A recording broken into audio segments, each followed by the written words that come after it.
Lawmakers spent the week debating the new Oklahoma education standards and adjourned, leaving a lot of people confused as to whether the discussion was over or not. But according to the Senate, the standards have been given nods of approval from both houses of the legislature, and public schools can now begin to implement them.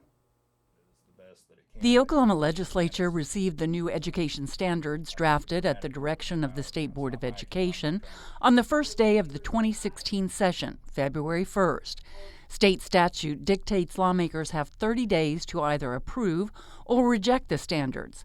If no action is taken, the standards would be put into effect by default. 2 days before the deadline this week, the debate began.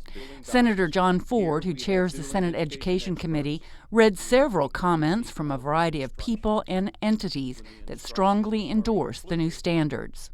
The University of Oklahoma Writing Project. The content of the standards is rigorous and requires students to engage in analysis, synthesis, evaluation, and creativity, beginning as early as pre-kindergarten. In addition, the document is clearly written, user-friendly for all users.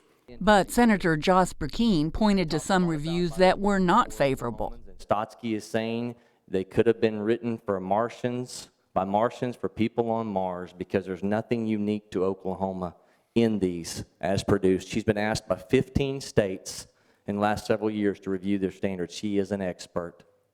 So if they were written by Oklahomans for Oklahomans, why don't we see something unique? State Superintendent of Public Instruction Joy Hoffmeister watched and listened on the sidelines, noting that the standards received high praise and approval from the State Board of Regents and the State Board of Education.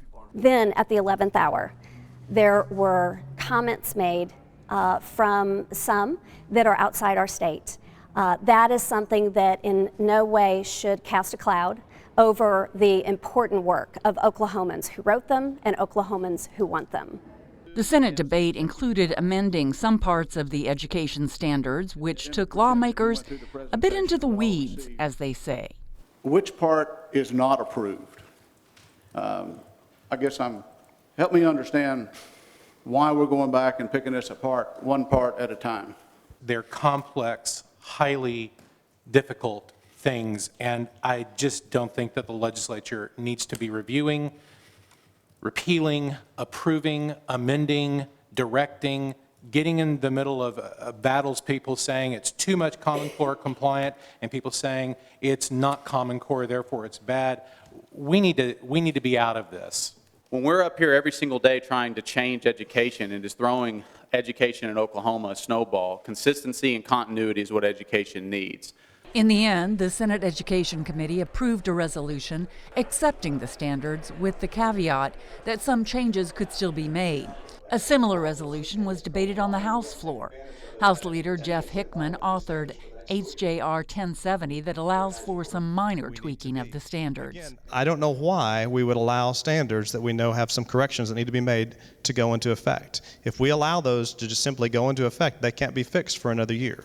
Why we would put our schools through that, again, is beyond me. Minority Leader Scott Inman spoke for his caucus, arguing against the resolution. We stood up and said we would support the standards that were approved by the school board and by the parents and the teachers who put them together, and we're standing by that by saying don't tinker with them. We said we wouldn't tinker with them, and that's what we're standing by. Over the objections, the House resolution passed, and at the end of the week, Superintendent Joy Hoffmeister was satisfied. Both the House and the Senate approved measures, voted measures to approve the standards. Now, each of those in their resolution had some language that gave the freedom to the State Board of Education to make any changes that would be deemed necessary. But Hoffmeister doesn't believe any substantial changes to the standards will be required. We are very confident that the standards we have are the right standards for Oklahomans to move forward.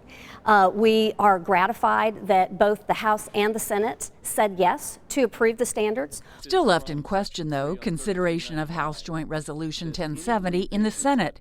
Hickman believes Monday the Senate can still vote on it. But Senator Ford says the deadline has passed and the discussion is over, that the actions taken by both the House and Senate reflect acceptance of the new Oklahoma education standards. the alternative to the Common Core standards adopted by many other states but rejected by Oklahoma lawmakers.